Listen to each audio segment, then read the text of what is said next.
नमस्कार दोस्तों, मैं हूं सजीव सारथी, आपका दोस्त, आपका साथी, और आप सबका स्वागत करता हूं अपने साप्ताहिक कार्यक्रम एक मुलाकात जरूरी है में।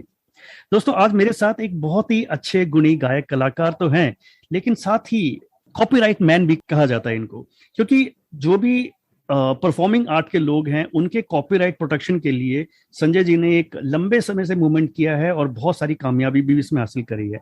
तो हम कॉपीराइट से जुड़े हुए जितने भी विषय हैं उनके सब के बारे में संजय जी से डिटेल में आज जानेंगे। मुझे लगता है कि ये एपिसोड खास तौर पे जो आर्टिस्ट लोग हैं उनके लिए बहुत इंफॉर्मेटिव होने वाला है, क्योंकि बहुत कुछ हमें यहाँ पे सीखने को मिल जाएगा।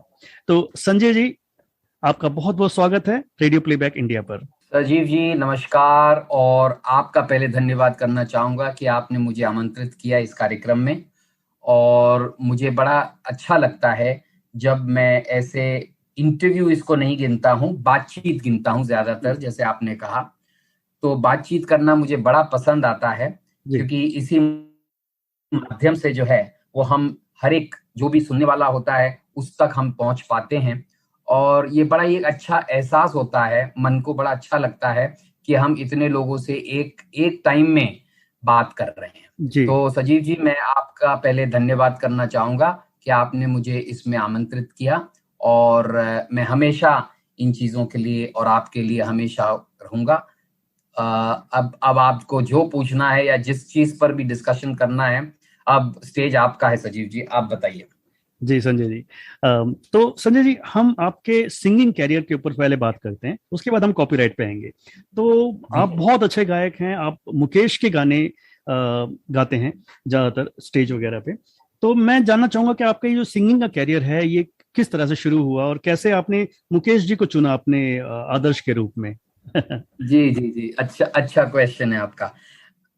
सजीव जी, ऐसा है कि गाना तो मैं स्कूल में भी गाता था, मगर चूंकि मैं कॉन्वेंट स्कूल का पढ़ा हूँ, जी तो मैं उस समय जो है स्कूल तक जो है मैं अंग्रेजी गाने गाता था, क्योंकि एक अंग्रेजी माहौल था। जी। मगर सीरियस हिंदी गाने गाने का मौका मुझे कॉलेज में आके मिला। हम्म। और मैं आपको ये बताना चाहूंगा कि पहले मैं किशोर कुमार जी के गाने गाता था। अच्छा। हाँ, तो मैं जब कॉलेज में गया और जब हमारे कॉलेज के एनुअल डेज और ये सब होते थे, तो उस जमाने में कर्ज फिल्म आई थी। जी। तो कर्ज के गाने में गाता था और काफी हिट थे, और हम लोग काफी उसमें हर कॉलेज में और कल हर कॉलेज के फंक्शंस में गाता था। हम्म। मगर एक बार ऐसा हुआ, जब मैं 12वीं क्लास में था, जी। तो मेरे प्रिंसिपल साहब ने मुझे कहा कि संजय यार, ये आप तुम तो अच्छा गाते हो, हम्म। मगर मैं चाहता हूं कि ये वाले एनुअल डे में जो है वो चंदन सा बदन गाओ। अच्छा। तो अब वो प्रिंसिपल थे, तो मैं उन्हें मना नहीं कर सकता था। तो मैंने कहा बिल्कुल सर, मैं चंदन सा बदन गा लूंगा, क्योंकि उस जमाने में ये ऐसा तो दिमाग में था नहीं कि मैं सिर्फ किशोर के गाऊंगा या मैं किसी जी मुकेश के गाऊंगा, ऐसा कोई बात नहीं थी। जी। तो मैंने कहा ठीक है। अब वो जब मैंने एनुअल डे फंक्शन पर चंदन सा बदन गाया, उसके बाद जो हम हमारी इंडस्ट्री में जो कहते हैं कि एक ठप्पा सा लग गया, वो अच्छा। मुझ पर लग गया। जी वो इतना पसंद किया सबने, स्टूडेंट्स ने, टीचर्स ने, सारे लोगों ने, जी। कि एक हंगामा सा हो गया कि बॉस, ये तो बिल्कुल डिट्टो मुकेश जी की आवाज है। और इस तरीके से तो मुकेश जी से ही बस, तो मेरा जो जो जो मेरा आउटलुक था, मेरी जी। पर्सनैलिटी थी, वो इतनी मुकेश जी से जुड़ गई, मेरा सौभाग्य था कि हम्म। लोगों ने कॉलेज में भी मुझे मुकेश के नाम से बुलाना शुरू कर दिया। अच्छा। हाँ। और इस पे सोने पे सुहागा ये हो गया कि अभी भी वो है, जैसे सेंट जेवियर्स कॉलेज में हर साल एक फेस्टिवल चलता है मल्हार करके, जी वो आज भी चलता है, उस जमाने में भी चलता था। जी। और उसमें भी मैंने जो गाने के कंपटीशन में मैंने भी फर्स्ट प्राइज कमाया, वो हम्म। भी मुकेश जी के गाने गाकर। जी। तो वो ही एक इंटर कॉलेजिएट फेस्टिवल हुआ करता था हमारे जमाने में, ओके। जहां हम ये गाते थे। तो पूरे बॉम्बे के कॉलेजेस में ये मशहूर हो गया कि मुकेश के गाने सिर्फ संजय टंडन गा सकते हैं, और मुकेश जी से रिजेंबल करती है इनकी आवाज। और इस तरीके से मुझे सारी जगहों पे शोज भी मिलने लगे। मुकेश जी के गाने जहां भी होना होते होंगे शोज में, तो मुझे पहले आमंत्रित किया किया करता थे कि भैया भाई इनकी अवेलेबिलिटी देख लो। तो हम्म। उस टाइम के बाद मैं जो है इस प्रोफेशनल सिंगिंग में जुड़ गया, यानी कि जब कोई शो होता था, मुझे बुलाया जाता था, तो हम्म। पेमेंट भी होती थी। तो इस वजह जी से मैं इसमें प्रोफेशनल में जुड़ गया। जी और संजय। उसके बाद हाईलाइट हो गई कि शंकर जयकिशन नाइट एक हुई थी 1983 में जी।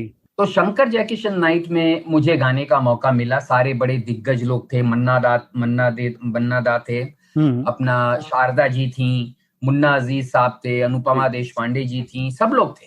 तो उनके साथ मैंने जो मुझे गाने को कहा गया, मुझे 2 गाने मुकेश जी के गाने को कहा गया था और मैंने वो भगवान की कृपा से बखूबी निभाया और उससे जो ख्याति प्राप्त हुई उससे मुझे एक मुकेश जी का ठप्पा मेरे सर पे लग गया और मैं इस ठप्पे से बहुत खुश हूं जी। क्योंकि आज भी 30 साल बाद, 30-35 साल बाद भी ये मैं बड़े गर्व से कहता हूं कि मैं केवल मुकेश जी के ही गाने गाता हूं जी। और इतने शोज कर चुका हूं मैं, 1000 के ऊपर शोज कर चुका हूं। तो सारे शोज में मैं केवल मुकेश जी के ही गाने गाता हूं और अब ये ध्येय है कि मुकेश जी की आवाज को मैं जिंदा रखना चाहता हूं, स्पेशली आज के जमाने में जबकि उनकी आवाज, उनका ठहर, उनकी वो दर्द वाला एहसास, वो सब चीजों को जो आज की तारीख में लोगों में मौजूद नहीं है उसको जिंदा रखने का मेरी चेष्टा है। मैं चाहता हूं कि मैं उसको जिंदा रखूं क्योंकि जब तक कि आज की जनता ऐसे गाने नहीं सुनेगी तो उनको पता भी नहीं लगेगा, आजकल के बच्चों को पता भी नहीं लगेगा क्योंकि आजकल पार्टीज में यही होता है ज्यादातर कि भैया फास्ट गाने करिए, डिक वाले गाने करिए। तो ये जो मन को लुभाने वाले गाने हैं वो उनको नहीं मिलते हैं और मैंने देखा है कि जब उनको मिलते हैं वो गाने तो लोग इतने उसमें डूब जाते हैं। एंड सजीव जी आप उसका यू ट्रस्ट मी कि वो इतने डूब जाते हैं कि वो वंस मोर, ट्वाइस मोर, एक और गाना, 2 और गाना, इस तरीके से कई शोज में मुझे केवल 4 गाने गाने रहते हैं और मैं बाद में तकरीबन 8 या 10 गाने गा देता हूँ। तो ये एक जो एक रुतबा है मुकेश जी का वो आज भी कायम है और मैं उसको आगे ले जा रहा हूँ। ये मेरी बड़ी खुशकिस्मती है और इसमें नितिन जी का भी मेरे पर अच्छा खासा प्यार है, मेरे बड़े भाई के समान हैं और वो भी बहुत खुश होते हैं कि हम जो हैं मुकेश जी को जिंदा रखे हुए हैं। हाँ, तो एक बार थोड़ा सा चंदन सा बदन की 2 लाइनें हो जाए आपकी आवाज में। अरे श्योर। चंदन सा बदन, चंचल चितवन, धीरे से तेरा ये मुस्काना, चंदन सा बदन, चंचल चितवन, धीरे से तेरा ये मुस्काना, मुझे दोष न देना जग वालों, मुझे दोष न देना जग वालों, हो जाऊं अगर मैं दीवाना, चंदन सा बदन, चंचल चितवन। Thank you. क्या बात, संजय जी, बहुत बढ़िया, बहुत अच्छा। मुझे लगता है कि आपका जो स्टाइल है सिंगिंग का वो बहुत ज्यादा मुकेश जी से मिलता जुलता है। मतलब जिस तरह से वो वर्ड्स को थ्रो करते हैं, उनका एक अलग स्टाइल हुआ करता था और मुझे लगता है कि बहुत सारे जितने भी पुराने सिंगर्स हैं सभी का एक अलग स्टाइल हुआ करता था, हर किसी के शब्द को बोलने का। हाँ, ये थोड़ा हम आज के जमाने में हर एक का अपना स्टाइल था, कोई कंपटीशन नहीं था। जी। जो कंपोजर्स उस जमाने के थे, क्योंकि मेरी खुशकिस्मती रही कि मैं बहुत बड़े बड़े कंपोजर्स के साथ एक बच्चे की तरह रहा हूं, उनके बच्चों की तरह, चाहे वो अनिल बिस्वास जी हों या नौशाद साहब हों या शंकर जी हों या ओपी नैयर साहब हों या सोनी कोमी साहब हों, इन सब के साथ मैंने बहुत वक्त गुजारा। और जो इनका कहना था वो बहुत ही सिंपल सा था कि हम गाने ही उसी तरीके से बनाते थे। एग्जैक्टली। हर एक सिंगर को ध्यान रख के गाने बनते थे। तो उस समय कोई कंपटीशन नहीं था कि चल भाई तेरे पास टाइम नहीं है तो तू गा दे, तेरे पास टाइम नहीं है तो तू गा दे। नहीं, हर एक का अपना स्टाइल हुआ करता था, हर एक का अपना अंदाज हुआ करता था, हर एक का अपना एक स्केल हुआ करता था और वो उस सिचुएशन से जो मेल खाता था केवल वही सिंगर वो गाना गाता था। जी। इसी वजह से ये जो पुराने गाने हैं वो आज तक चल रहे हैं और हम उसको सुनना पसंद करते हैं। हम्म।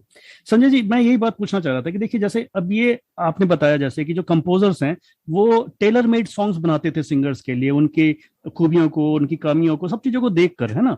तो ये चीजें जी, होती थी पहले पहले में। आजकल तो ये होता है कि एक गाना बनता है और उसको 10 सिंगरों से गवाया जाता है पहले as a trial base. Correct, उसके बाद फिर करेक्ट। डिसाइड होता है कि कौन से सिंगर की आवाज जो है वो फिल्म में जाएगी या एल्बम में जाएगी। तो ये अब करेक्ट। लगता नहीं है आपको कि ये सिंगर्स के साथ बहुत जाती है? बेशक उनको पैसे मिल जाते होंगे, लेकिन एक होता है ना कि हर सिंगर के लिए होना चाहिए कि ये मेरा गाना है, राइट? वो चीज शायद। नहीं, एक्चुअली एक्चुअली सजीव जी, उनको ये जो 10 आपने बोले हैं, जी। इनको पैसे भी नहीं मिलते हैं, बाय द ओह। वे, मैं आपको बता दूं। जी मगर हाँ, ये पूरी ज्यादती है सिंगर के साथ। जी जी। क्योंकि उसमें क्या होता है कि एक सिंगर को उसका कॉन्फिडेंस बहुत गिर जाता है। बिल्कुल। और जो पहले, जो इस वजह से पहले के गाने आज तक चल रहे हैं, 70 साल हो गए, 60 साल हो गए कई गानों को, वो हम्म। इसलिए चल रहे हैं और वो इसलिए जिंदा हैं जी क्योंकि उसमें जान है। जी। आजकल के गाने अगर इस तरीके से गवाए जाएंगे कि भाई तू नहीं तू गा दे, तू नहीं तू गा दे, तो हम्म। यही असर होगा जो हम आज देख रहे हैं। बिल्कुल उसकी लॉन्जिटिविटी कम हो जाएगी। बिल्कुल। क्योंकि क्या है कि कोई भी गायक हो, आप ले लीजिए दुनिया का कोई भी गायक हो, हम्म। वो हर एक चीज में परफेक्ट नहीं होता। नहीं हो सकता, राइट। हर एक का अपना स्टाइल होता है, हर एक का हम्म अपना लिमिटेशन होता है, हर एक का हम्म अपना स्ट्रॉन्ग पॉइंट्स होते हैं। हम्म। तो ये तो जो गाना की रचना करता है, यानी कि संगीतकार जो होता है, जी। उसके ऊपर डिपेंड करता है कि वो एग्जैक्टली उस सिंगर के उस क्वालिटी का क्या फायदा उठाए। एग्जैक्टली। और वो आज के तारीख में मिसिंग है। इस वजह से हम कहते हैं कि आज का म्यूजिक जो है वो चलता नहीं है, अच्छा नहीं है। ऐसा नहीं है, आज का हम्म। म्यूजिक भी बहुत अच्छा है, जी आज के हिसाब का म्यूजिक है। जी। मगर उसमें ये एक थोड़ी सी जान जो है वो हम्म उसमें थोड़ी कम लगती है। इस वजह से वो ज्यादा सालों तक जिंदा नहीं रहता। That is the only problem. Hmm. Sanjay ji, आपने बहुत सारे लेजेंडरी कंपोजर्स के साथ स्टेज शेयर किया, लाइक कल्याण जी, आनंद जी, ओपी जी, ने, जैसे कि जी। आपने अभी नाम बताए। तो ये इन सब के साथ आपके एक्सपीरियंस थोड़े से कैसे रही है, थोड़ा सा ब्रीफ में बताइए। और सबसे ज्यादा मजा आपको किसके साथ आता था? मेरी तो खुशकिस्मती है कि ये सारे दिग्गज कंपोजर्स जो हैं अपने हम्म। जमाने के, जी उन्होंने मुझे हमेशा अपने लड़के के हिसाब से माना, जी। चाहे कोई भी हो। नौशाद साहब के साथ मैंने बहुत बहुत वक्त गुजारा हम्म। और हम अमेरिका भी गए थे। जी कल्याण जी, आनंद जी के आनंद जी भाई हैं, वो मेरे गुरु समान हैं। जी। उन्होंने मेरे में बहुत कॉन्फिडेंस दिया, मुझे गाना सिखाया कैसे गाया जाता है। क्योंकि मुकेश जी ने बहुत सारे गाने कल्याण जी, आनंद जी के गाए हैं, हम्म तो उनको पता था कि मुकेश जी को वो कैसे गवाते थे। और उनको भी लगा कि मेरी आवाज भी जो है मुकेश जी से मिलती जुलती है, वही हम्म। खनक है, वही चीज है। तो उन्होंने मुझे बहुत प्रोत्साहित किया और मुझे अलग अलग तरीके से सिखा के मुझे समझाया कि मुकेश जी कैसे गाते थे, ये हम्म। गाना उन्होंने कैसे गाया, वो गाना कैसे गाया। जी। तो ये सब लोग ने मुझे इतना मुझे शिक्षा दी। हम्म। चाहे वो नैयर साहब हो या शंकर जी हो या सोनी कोमी साहब हो या खयाम साहब हो या प्यारे भाई हो लक्ष्मीकांत प्यारेलाल जी के, जी जी। तो इन सब ने मुझे बहुत कुछ सिखाया हम्म। और मुझे प्रोत्साहित भी किया। और मुझे इसी कॉन्फिडेंस से आज जो मैं मुकेश जी के गाता हूँ गाने उसमें हैं। जी और मैं आपको ये बता दूं सजीव जी की 956 गाने मुकेश जी ने गाए हुए हैं। जी। और मैं ये कहना चाहूंगा कि ये सारे गाने मुझे आते हैं। अच्छा। ऑफ कोर्स ये हो जाता है कि शोज में तो इन वही गिने चुने 10-20 गाने होते हैं जो लोग सुनना पसंद करते हैं। हम्म। मगर इतने अच्छे बेहतरीन गाने हैं मुकेश जी के जी कि अगर आप गाना शुरू करें और सुनना शुरू करें तो 2-4 दिन ऐसे ही निकल जाएंगे। जी। तो ये जो संगीतकार और गीतकारों ने मुझे सिखाया, मुझे दिखाया कि हम्म ये मुकेश जी के गाने में क्या डेप्थ होता है हम्म और किस तरीके से उसमें आत्मा लाई जाती है। हम्म। वो चीज का मैं बहुत शुक्रगुजार हूं भगवान का कि उन्होंने मुझे इन सब लोगों से मिलवाया। जी। संजय जी, एक बात ऑनेस्टली बताइएगा कि जैसे आपने मुकेश को मुकेश की आवाज आप बने मुकेश जी के जाने के बाद, लेकिन अगर आप ऐसा नहीं करते तो आपको शायद फिल्म इंडस्ट्री में ओरिजिनल गाने गाने का शायद मौका मिलता। क्या इसकी वजह से कि आप मुकेश जी के गाने गाते थे, आपको अपॉर्चुनिटीज कम मिली, ऐसा कुछ आपको लगा कभी? आपका कहना बिल्कुल 100% सही है।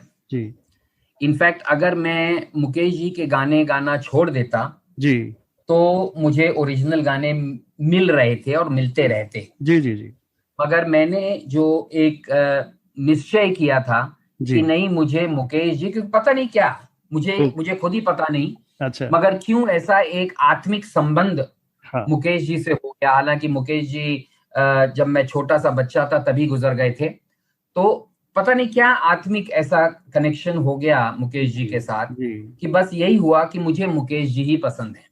क्या बात। अगर मुकेश जी जैसा कोई गाना हो हम्म। तो ही मैं इंटरेस्टेड होऊंगा, वरना मैं इंटरेस्टेड नहीं हूं। जी जी जी। तो इस वजह से मैंने काफी कुछ खोया है, हम्म। मगर उससे ज्यादा मैं लगता है मैंने पाया है। डेफिनेटली। क्योंकि इससे बेहतरी पाने की कोई चीज नहीं हो सकती कि आज मुझे मुकेश जी के नाम से जोड़ा जाता है और जी। मुकेश जी के गाने गाने का मुझे अवसर मिलता है। तो मुझे लगता है मैंने कुछ खोया ज्यादा नहीं है, हम्म। मगर पाया ही ज्यादा है। पूरी जी दुनिया में अगर आपका ये इम्प्रेशन हो लोगों के दिमाग में, श्रोताओं के दिमाग में, कि जी मुकेश जी का गाना सुनना है तो संजय टंडन की आवाज में सुनो, इससे बेहतरीन चीज या इससे बेहतर कॉम्प्लीमेंट मुझे नहीं लगता मुझे कभी मिलता अपनी जिंदगी जी। तो संजय जी, आपने मुकेश जी की याद दिला दी है और मेरा बहुत मन कर रहा है एक गाना सुनने का। एक आपने कहा कि आपको उनके सारे गाने याद है, तो एक थोड़ा सा रेयर सा गाना है, लेकिन अगर आपको याद हो तो दो लाइनें सुना दीजिए। में। बहुत बताइए। दिया देने वाले ने तुझको। ओके। बिल्कुल बिल्कुल, क्या गाना है, वाह अरे, वाह। मेरा बहुत फेवरेट है सर, शैलेंद्र जी का लिखा हुआ है। बिल्कुल शैलेंद्र जी का लिखा हुआ। बहुत दिया देने वाले ने तुझको, क्या बात। बहुत दिया देने वाले ने तुझको, आंचल ही न सजा। मेरे को जरा वर्डिंग्स का पता नहीं क्योंकि मेरे पास वर्डिंग्स लिखे नहीं है। जी जी। आए तो क्या कीजिए, हम्म। बीत गए जैसे ये दिन रहना, वाह वाह। बीत गए जैसे ये दिन रहना, आंचल ही ना झुकाए तो क्या कीजिए, ब्यूटीफुल। बहुत दिया देने वाले ने तुझको। नहीं सर, बहुत थैंक यू सो मच कि आपने मेरी फरमाइश पे ये गाना सुनाया, बहुत अच्छा लगा। Thank you thank you. अच्छा संजय जी, ये जो कॉपीराइट वाला मुद्दा है, ये इसके लिए काम करने का कैसे जज्बा जगा आपके अंदर?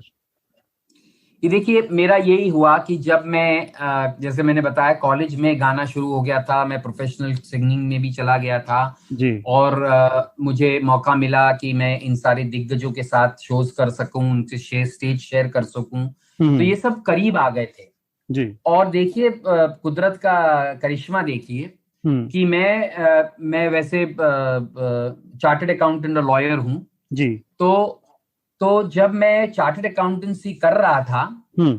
तो तब मैं एक संस्था का ऑडिट कर रहा था जिसका नाम है आईपीआरएस, जो हम सब ओके। जानते हैं अभी, इंडियन जी जी परफॉर्मिंग राइट्स सोसाइटी। जी। जो कंपोजर और सॉन्ग राइटर्स की कोई संस्था थी जो उस समय पे कंपोजर और सॉन्ग राइटर की रॉयल्टी इकट्ठा करने की कोशिश कर रही थी। ओके। तो मैं उससे उसका ऑडिट कर रहा था ओके। और ऑडिट करते करते 2-3 साल बाद उनके सीईओ जी थे वो गुजर गए। जी। और चूंकि कंपोजर सॉन्ग राइटर्स को कुछ लॉ का तो पता होता नहीं है, हम्म। तो उस समय नौशाद साहब इसके चेयरमैन थे आईपीआरएस के। जी। और चूंकि जैसे मैंने कहा मैं उनके साथ शोज किया करता था, हम्म। तो नौशाद साहब ने मुझे बोला कि बेटा अब तुम यार ये आईपीआरएस को संभालो और हमको समझाओ ये क्या है और इसको आगे ले जाओ। ओके। तब मैंने आईपीआरएस ज्वाइन किया और आईपीआरएस में पहली बार 1990 में मैंने ज्वाइन किया था। हम्म। वहां से मैं कॉपीराइट से जुड़ गया। ओके। हालांकि जैसे मैंने कहा, मुझे कोई लेना देना नहीं था कॉपीराइट का, मुझे हम्म। आजू बाजू सी भी नहीं पता था कॉपीराइट का। ओके। फिर मैंने लॉ किया कॉपीराइट को समझने के लिए। अच्छा। और कॉपीराइट में फिर मैं, चूंकि मैं कंपोजर और सॉन्ग राइटर्स को रिप्रेजेंट कर रहा था, पूरे इंडिया के सॉन्ग राइटर्स और कंपोजर को रिप्रेजेंट कर रहा था, जी। तो इस सिलसिले में मैंने ये एक्सपर्टीज हासिल कर ली कि कॉपीराइट क्या है, मैं गवर्नमेंट की एक बहुत सारी कमिटीज में कोऑप्ट हुआ।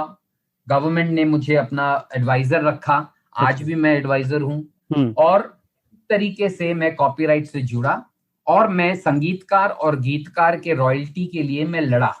1990 में, जबकि कॉपीराइट का सी किसी को भी इंडिया में पता नहीं था। इंडिया में कॉपीराइट होता था राइट टू कॉपी। अच्छा, समझे? नॉट दूसरी तरीके से नहीं कि भैया इसको कॉपीराइट की हिफाजत होती है। इंडिया में तो ये सोचा जाता था कि म्यूजिक फ्री में यूज करना हमारा जन्म सिद्ध अधिकार है, और आज भी वही है लोगों के दिमाग में, मगर ऐसा है नहीं। कानूनी तौर पर अगर आप किसी भी संगीतकार, गीतकार और किसी भी गायक का गाया हुआ गाना अगर आप कहीं भी इस्तेमाल करके उस पर पैसे कमा रहे हैं, डायरेक्ट पैसा या इनडायरेक्ट पैसा, ओके, जरूरी नहीं है कि डायरेक्ट पैसा का मतलब ये नहीं है कि आप किसी को टिकट दे रहे हैं, नहीं। अगर आप अपने रेस्टोरेंट में भी गाना बजा रहे हैं तो भैया रेस्टोरेंट में हम लोग जाते हैं खाना खाने ना, गाना सुनने तो नहीं जाते हैं। जी। तो रेस्टोरेंट इनडायरेक्टली उसका फायदा उठा रहा है गाने का। क्योंकि ये एक रिसर्च मैंने करवाई थी 1995 में जी, कि जिस रेस्टोरेंट में गाने बजते हैं और जिस रेस्टोरेंट में गाने नहीं बजते हैं, जिस रेस्टोरेंट में गाने बजते हैं वो 1.5 गुना ज्यादा बिजनेस करता है बमुकाबले उसके जहां गाने नहीं बज रहे हैं। जी, वो एक एडिशनल लोगों को रहता है कि हाँ, थोड़ा सा एक माहौल बनता है। माहौल में आदमी ज्यादा वक्त गुजारता है, तो ज्यादा चीजें खाता है या पीता है, और उस हिसाब से उस रेस्टोरेंट ओनर को ज्यादा आमदनी होती है। और इसी वजह से जो हमारे इंडिया में जो प्रावधान है, जो कानून है, वो कॉपीराइट एक्ट है। तो कॉपीराइट एक्ट उस समय में 1990 में ये कहता था कि भी संगीतकार और गीतकार का जब भी गाना कहीं मार्केट में बज रहा होगा तो ये संस्था जो IPRS, जिसका मैं CEO था, अच्छा, वो संस्था जाके कलेक्ट करे रॉयल्टी, और ये रॉयल्टी संगीतकार और गीतकार में तकसीम कर दे। अच्छा। उस समय चूंकि मैं गायक था तो मैं थोड़ा बहुत करीब लता जी के भी था। तो लता जी और हमको ये पता लगा कि सिंगर्स को कानूनी तौर पर वोकल इंस्ट्रूमेंट की उपाधि दी गई है। ओह, अच्छा। और ये हमको बड़ा इंसल्ट लगा। लता जी को तो खासकर बहुत बड़ी इंसल्ट लगी कि बॉस हम कोई तबला नहीं है, हम कोई हारमोनियम नहीं है, हम कोई गिटार नहीं है कि हमको इंस्ट्रूमेंट बोला जाए। भैया हम भी कोई इस गाने के जब आगे गाना कोई रचता है, लिखता है, फिर उसको कंपोज करता है, तो हम उसमें जान डालते हैं। एग्जैक्टली। संजय जी, एक मिनट रुकना चाहूंगा। मैं सिर्फ ये पूछना चाह रहा हूँ कि आप ये कह रहे हैं कि 91 तक आप इस चीज के लिए लड़े, तो 91 से पहले क्या ये कोई कानून नहीं था इस तरह का कि मतलब कोई भी गाना कोई भी? 91 से पहले भी कानून था। ये जो मैं कानून की बात कर रहा हूँ, कॉपीराइट एक्ट की जो बात कर रहा हूँ, अच्छा, वो 1997 से है। अच्छा, ठीक है। मगर 1997 से लेके जब तक मैंने ज्वाइन किया 1990 में, कुछ भी नहीं हुआ था। क्योंकि भारत में तो बहुत सारे कानून हैं, 400 से ऊपर कानून है जी। जो लागू होता है कानून, उसी का तो इम्पोर्टेंस होता है। जी। तो मतलब ये जितने भी सिंगर्स थे इनको कोई रॉयल्टी नहीं मिलती थी? सॉरी, नहीं मिलती थी। ओह, अच्छा। जो नहीं मिलती थी। फिर जब मैं 1990 में आया और मैंने लड़ाई शुरू करी, तब लड़ के लोगों का पैसा इकट्ठा करके रेस्टोरेंट्स में से जाके, दुकानों में जाके, एयरवेज पे जाके, यहाँ जाके, इवेंट्स पे जाके कलेक्शन करना शुरू किया और एक संस्था खड़ी करी IPRS, जो आज एक बहुत बड़ी संस्था हो गई है जी। और आज उस संस्था का जो इनकम है वो तकरीबन 170 करोड़ हो गई है। वाओ। तो यहाँ तक मैंने ये लड़ाई लड़ी। और जैसे मैं कह रहा था 1995 में जब हमको एज सिंगर पता लगा कि ये हमारी बहुत बुरी इंसल्ट है, तब से लता जी, मैं, सोनू निगम जी और अलका याग्निक जी, हम लोग इस फाइट में लग गए कि बहुत सिंगर को भी उसका हक मिलना चाहिए। बिल्कुल। और गायक को भी रॉयल्टी मिलनी चाहिए जहां उसका गाया हुआ गाना बजे। क्योंकि ज्यादातर लोग जो हैं वो मुकेश जी के गाने सुनते हैं, किशोर कुमार के गाने सुनते हैं, मोहम्मद रफी साहब के गाने सुनते हैं, मंगेशकर के गाने सुनते हैं, राइट। मगर उनको उनका रॉयल्टी नहीं मिल रही है क्योंकि कानून में प्रावधान ही नहीं है। तो लड़ते झगड़ते लोगों को उसको कन्विंस करते सजीव जी 2012 में जो हमने लड़ाई 1995 में शुरू करी थी, 2012 के जून महीने में ये लड़ाई हमारी सफल हुई। ओके। टू दी एक्सटेंट कि कॉपीराइट एक्ट में ये प्रावधान पास हुआ और यूनानिमसली पास हुआ, दोनों हाउसेस ऑफ पार्लियामेंट ने यूनानिमसली पास किया कि सिंगर को भी रॉयल्टी मिलनी चाहिए जहां भी उसका गाना अब बजेगा। ओके। तो उसके लिए भी एक संस्था का निर्माण होना चाहिए जो एक कॉपीराइट एक्ट के में प्रावधान है। और उसी प्रावधान के तहत मैंने और लता जी ने और बाकी और 8-10 हमारे सिंगर जो दिग्गज सिंगर है, अनूप जलोटा जी हो गए, सोनू निगम जी हो गए, अलका याग्निक जी हो गए, हरि जी हो गए, ऐसे सब लोग ने मिलकर ये संस्था शुरू करी जिसका नाम है Indian singers rights association, short form में ISRA, इसरा। अच्छा। तो ये इसरा के जो लाइफ टाइम प्रेसिडेंट हैं वो तो लता जी हैं, और अभी जो चेयरमैन है वो अनूप जलोटा जी हैं, और मैं उसका मैनेजिंग डायरेक्टर हूं। अच्छा। और हम लोग अब 2012 से सिंगर्स के लिए रॉयल्टी इकट्ठा कर रहे हैं और उन तक तकसीम कर रहे हैं। और आपको ये जानकर खुशी होगी और श्रोताओं को जानकर खुशी होगी कि आज तक हमने 6 करोड़ रुपए सिंगर्स को बांटे हैं। क्या बात। और ये बांटे हैं का मतलब ये नहीं कि उन पर कोई एहसान किया या कोई कर्तव्य की, नहीं, ये उनका हक का पैसा उनको दिया गया है। जी जी। ये बहुत बड़ी बात है कि उनका हक हमने अब स्टैब्लिश किया है इंडिया में, और पूरी दुनिया से अब हम वसूलने जा रहे हैं। अब मैंने तकरीबन दुनिया के 16 सोसाइटी से ताल्लुक जोड़े हैं कि भैया जब भी लता मंगेशकर, मोहम्मद रफी, इन सबके और आज के बच्चों के भी गाने अगर वहां बज रहे हैं तो वो संस्था वहां कलेक्ट करेगी और हमको देगी। हम माइकल जैक्सन का गाना अगर इंडिया में बजेगा तो हम उसको कलेक्ट करके उनकी सोसाइटी को देंगे और वो फिर आगे देंगे। तो ये एक जो माहौल है कॉपीराइट का, अब मेरी खुशकिस्मती है कि ये काम मुझे भगवान ने सौंपा और मैं उसमें सफल रहा, और अभी भी बहुत कुछ करना बाकी है। और मैं यही बस लोगों की दुआएं चाहूंगा कि इसमें मैं सफल हूं, और जो सिंगर्स हैं, गायक हैं इंडिया के, उनको उनका हक दिला सकूं, उनको उनकी रॉयल्टी दिला सकूं जो एक्चुअली उनको मिलनी चाहिए। जी संजय जी, सबकी दुआएं आपके साथ रहेंगी क्योंकि आप एक बहुत ही अच्छा काम कर रहे हैं जो शायद मुझे लगता नहीं कोई और इंडिया में इस तरह से सोच पा रहा है इस वक्त। तो मैं थोड़ा सा ये जानना चाहूंगा, जो IPRS का जो आपको स्टार्टिंग का आप बता रहे थे कि आप रेस्टोरेंट में जाके कलेक्ट करते थे, तो ये सब कैसे पॉसिबल हो पाता था? क्योंकि उस टाइम तो कोई कानून ऐसा एग्जैक्टली था नहीं, तो ये लोग कैसे पेमेंट कर देते थे इजिली, या बहुत दिक्कत? उस टाइम नहीं, उस जमाने में कानून था। अच्छा। 1957 का कानून था। अच्छा। मगर उसको एनफोर्स नहीं किया जा रहा था। अच्छा, ओके। तो मैं जब 1990 में आया, मैंने उसको एनफोर्स करना शुरू करा। होटल, रेस्टोरेंट, बहुत लड़ाइयां हुई। इनफैक्ट कई बार तो मेरे ऊपर फायरिंग भी हुई है। तो ये भी बहुत खतरे उठाए हैं। अच्छा। मगर बस जागो राखे साइयां मार सके ना कोई। अगर भगवान ने मेरे सुपुत्र ये काम किया है तो भगवान ही इसको आगे बढ़ाएंगे, मेरा तो ये मानना है। और उसी बेसिस पर मैं आज तक ये लड़ाई लड़ रहा हूँ। पहले कंपोजर और सॉन्ग राइटर के लिए लड़ी, और अब मैं सिंगर्स के लिए लड़ रहा हूँ। यकीनन संजय जी, मतलब मैं तो सोच रहा हूँ, अभी आप बता रहे हो तो मेरे दिमाग में विजन्स आ रहे हैं उस तरह के, तो मुझे लग रहा है कितना डिफिकल्ट काम आपने किया होगा उस वक्त, क्योंकि अवेयरनेस ही नहीं थी लोगों के अंदर इतनी ज्यादा, राइट? तो बिल्कुल, अच्छा, एक चीज बताइए, जैसे उस जमाने में जैसे मतलब एक म्यूजिक कंपनी आई थी, उन्होंने क्या किया था कि जैसे पुराने जो लता रफी वगैरह के जो गाने थे, जो किसी और म्यूजिक कंपनी के पास राइट्स थे, उनके कवर वर्जन गाने शुरू कर दीजिए। तो कवर वर्जन को लेकर क्या है, मतलब अगर कोई कवर वर्जन गा दे किसी का, तो उसमें कॉपीराइट कैसे डिसाइड करते हैं आप? देखिए, कवर वर्जन का भी प्रावधान है कॉपीराइट एक्ट में। अच्छा। और कवर वर्जन बनाना कोई पाप नहीं है, कोई गलत बात नहीं है जी। मगर हाँ, कवर वर्जन एक नियम के अनुसार बनना चाहिए, और उस नियम के अनुसार जो रॉयल्टी उस ओरिजिनल क्रिएटर की होती है उस तक पहुंचाना जरूरी है, तो होता है। और वो जो प्रावधान है वो हमारे कॉपीराइट एक्ट में है। और जो आप सुनते हैं कि लोगों ने गलत काम किया है या कवर वर्जन बनाया है, गलत बनाया है, वो अलग बात है। कि अगर आपको कहा गया है कि भैया एक कवर वर्जन का अगर आप बेच रहे हैं तो उसमें आपको 5% of the retail selling price आपको देनी है। अच्छा। और अगर आप बोलो कि मैंने तो 10,000 बेचे जबकि आप 1 लाख बेच रहे हो, तो वो तो चोरी हो गई। तो उसका जो जो जो उसका हम ये नहीं कह सकते कि कॉपीराइट एक्ट उसमें गलत है। कॉपीराइट एक्ट ने तो दिया है कि एक पीस पर आपको 5 रुपए देने होंगे या 5% देना होगा।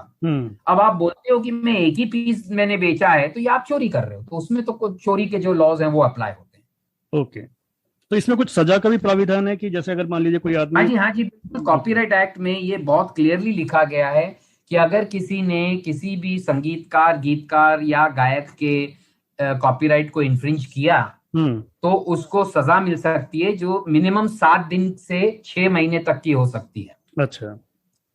और फाइन होता है 50,000 से 2 लाख का, मिनिमम 50,000। अच्छा। हाँ, मगर यही है कि कॉपीराइट एक्ट इतना सीरियस नहीं है हमारे कंट्री में, इस वजह से लोग अभी भी, मगर हाँ, जैसे मैं कह रहा हूं 1990 के मुकाबले आज की तारीख में जो कॉपीराइट अवेयरनेस है वो बहुत अलग है। आज हम बहुत कॉपीराइट अवेयर हैं, तो इस वजह से मुझे पूरा विश्वास है कि इनको, जो आर्टिस्ट को है, उनको उनका हक जरूर मिलेगा। बट संजय जी, एक बड़ी थिन लाइन होती है, जैसे एक तो होता है कॉपी करना, और दूसरा होता है कि कई कहते हैं कि इंस्पायर हुए हम किसी चीज से। तो क्या होता है कि कुछ एक पर्टिकुलर पीस उठा लिया या कुछ ऐसी चीज उठा ली, किसी कंपोजर की उठा ली, तो उसको कहीं यूज कर लिया किसी तरह से, तो इसको किस तरह से आप लोग जस्टिफाई करते हैं कि भाई हाँ ये कॉपी है और ये इंस्पिरेशन है? ये कोई इसका क्राइटेरिया है क्या?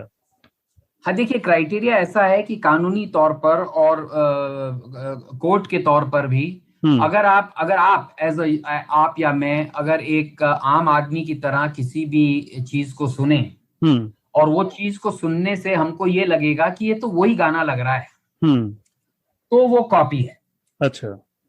अगर वो आपको नहीं लग रहा है, आम आदमी को नहीं लग रहा है, आम आदमी के कानों को नहीं लग रहा है वैसे, तो कोई कॉपी नहीं है, चाहे वो धुन सेम हो, क्यों ना। क्योंकि भैया आप देखिए, टोटल सुर तो वही है। जी जी जी, सुरों में गाने बजते हैं, तो कहीं ना कहीं तो मेल तो होगा ही ना। मेल तो होगा, राइट। हाँ।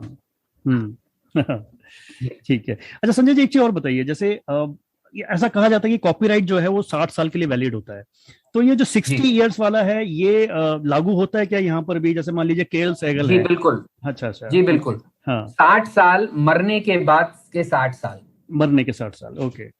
हाँ, ये नहीं कि 60 साल जब से है। अच्छा। उनके लोगों के जाने के बाद 60 साल तक कॉपीराइट रहता है। उसके बाद पब्लिक डोमेन में आ जाता है, और पब्लिक डोमेन में आने का मतलब ये है कि उसके बाद कोई भी उसको यूज करना चाहे यूज कर सकता है, और उसका कोई कॉपीराइट रॉयल्टी नहीं बनेगी देने की। ओके, तो ये कॉपीराइट रॉयल्टी जो है किसी भी आर्टिस्ट के लिए उसके डेथ के 60 साल तक की वैलिडिटी रहती है इसकी। हाँ, उसके फैमिलीज को मिलती है, उसके लीगल एयर्स को मिलती है। जी जी जी। अच्छा, एक बीच में बहुत कंट्रोवर्सी आई थी इस तरह की कि भाई ये जो गाना बन रहा है इसमें सिंगर भी अपना रॉयल्टी क्लेम कर रहा है, लिरिक्स राइटर भी कर रहा है, म्यूजिक डायरेक्टर भी कर रहा है, और प्रोड्यूसर ये कहता है कि भाई हमने तो इनको पैसे दे दिए ऑलरेडी, तो हमारा ये तो चीज तो हमारी हुई। अभी तो कई सारे म्यूजिक कंपनीज भी अपनी तरह यूज करते हैं बहुत सारे गाने, जैसे आपने देखा होगा बहुत सारे रिक्रिएट हो रहे हैं आजकल गाने। तो जैसे मुझे इसमें क्या हो रहा है, इनमें क्या क्या जो ओरिजिनल कंपोजर सिंगर्स हैं उनको कुछ देना पड़ता है? सजीव जी ऐसा है, इसको मैं इस तरीके से आंसर करूंगा कि इंडिया में जब कोई भी बिजनेस के, कोई भी बिजनेस है, रिलायंस ले लीजिए, जो भी ले लीजिए जी, तो उसका जो इनकम होता है वो एक ग्रॉस इनकम होता है। ओके। उसके बाद वो ग्रॉस इनकम पर जो है उसको जीएसटी देनी पड़ती है, ना जी। उसके बाद जब भी कुछ खर्चा पूरा सब निकाल के एक नेट प्रॉफिट बचता है, नेट प्रॉफिट पर भी वो इनकम टैक्स देता है जी। ठीक है, तो ये देखिए कि उसको इनकम तो वही है, जो 100 रुपए उसने कमाए हैं उस पर वो जीएसटी भी दे रहा है, फिर उस पर इनकम टैक्स भी दे रहा है, दोनों दे रहा है, राइट। तो इसी तरीके से कॉपीराइट में है। अच्छा, कॉपीराइट में जो है वो हर एक आदमी का अपना खुद का कंट्रीब्यूशन है। संगीतकार, गीतकार का एक कंट्रीब्यूशन है, म्यूजिक कंपनी का अपना कंट्रीब्यूशन है क्योंकि वो पैसा लगाता है, ओके, और सिंगर का अपना कंट्रीब्यूशन है, ओके। तो ये हर एक जो 3 अलग डिपार्टमेंट है, ये तीनों डिपार्टमेंट जो है वो ही जाता है मार्केट में और कहता है कि भाई आप हमको हमारा शेयर दे दो, वो कहता है आप हमको हमारा दे दो, वो कहता है आप हमारा हमको दे दो। एक दूसरे का कोई नहीं मांग रहा है। तो ये एक गलत धारणा है, लोग बना देते हैं कि बॉस एक ही चीज के लिए हमको 3 बार देना, एक ही चीज नहीं है। अच्छा। ट्यून और लिरिक्स अलग है, हम्म। रिकॉर्डिंग, साउंड रिकॉर्डिंग जो है वो अलग है, अच्छा। और सिंगर जो गा रहा है वो अलग है। ये बात अलग बात है कि ये तीनों चीजें एक ही में शामिल हो गई हैं।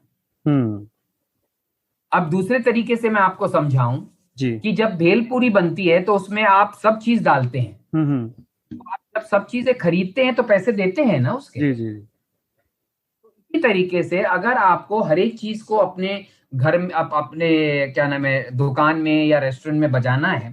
अब जैसे रेस्टोरेंट का आप ले लीजिए, मैं आपको एक उदाहरण दे दूं, श्रोताओं को बताऊं कि जो मेरी संस्था है इसरा, अगर सिंगर्स का कोई गाया हुआ गाना, सपोज लता जी का गाया हुआ गाना या मोहम्मद रफी साहब का गाया हुआ गाना, मुकेश जी का गाया हुआ गाना, अगर वो अपने रेस्टोरेंट में बजा रहे हैं, तो पता है मैं उनको क्या बोल रहा हूं कि आप कितना पैसा मुझे दो जी। आप हैरान हो जाएंगे जी। मैं उनको कह रहा हूं कि आप मुझे जो आपके मेन्यू कार्ड में सबसे कम से कम वाला आइटम है पीने वाला, वो पर डे के हिसाब से मुझे पैसे दे दो। यानी अगर उनके मेन्यू कार्ड में चाय सबसे सस्ती है 10 रुपए की, तो मुझे वो 365 से मल्टीप्लाई कर दे और मुझे 3650 रुपए साल का दे दे। अच्छा।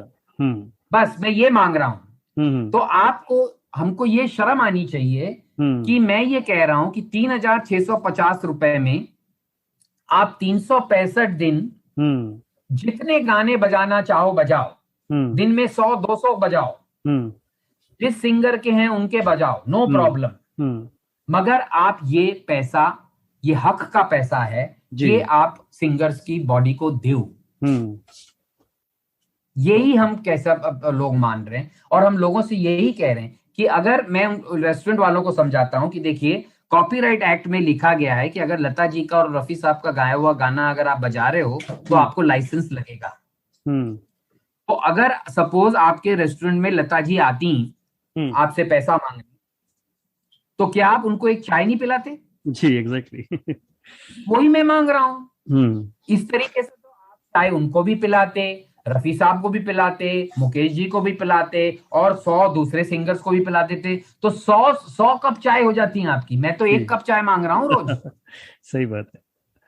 तो ये अब लोग समझने लगे हैं और इसको सुनने लगे हैं, तो इस वजह से हम कॉपीराइट को कायम करने में कामयाब हो रहे हैं।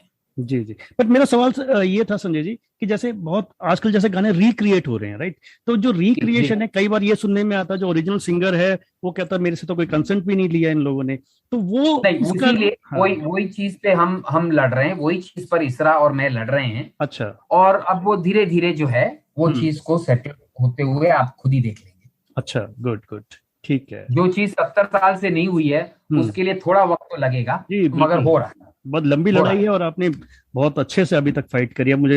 मैं चाहता हूं कि आप आगे भी इसी तरह से जो है बहुत इस चीज को और आगे लेके जाएं, और लोगों को आप जो कर रहे हैं सर बहुत बड़ा काम है, मेरे हिसाब से बहुत बड़ा काम है, क्योंकि बहुत से आर्टिस्ट होते हैं, तो आर्टिस्ट तो अपना काम करते हैं जनरली, लेकिन आप आर्टिस्ट होने के साथ साथ कुछ ऐसा भी कर रहे हैं जो बाकी आर्टिस्टों को फायदा पहुंचा रहा है। बस मेरी खुशकिस्मती सजीव जी, मेरी संजय जी एक आखिरी सवाल पूछना चाहूंगा कि ये अगर मान लीजिए कोई एक क्रिएटर है, मान लीजिए एक कंपोजर है, एक सिंगर है, तो वो अगर कोई चीज क्रिएट करता है और वो किसी प्लेटफॉर्म के थ्रू उसको रिलीज करता है, मान लीजिए अपने ही किसी लेबल से रिलीज करता है, तो वो उसको क्या करना पड़ेगा ताकि वो इस कॉपीराइट से प्रोटेक्टेड हो जाए? पहले तो किसी भी सिंगर को जो है वो इसरा का मेंबर बन जाना चाहिए। अच्छा।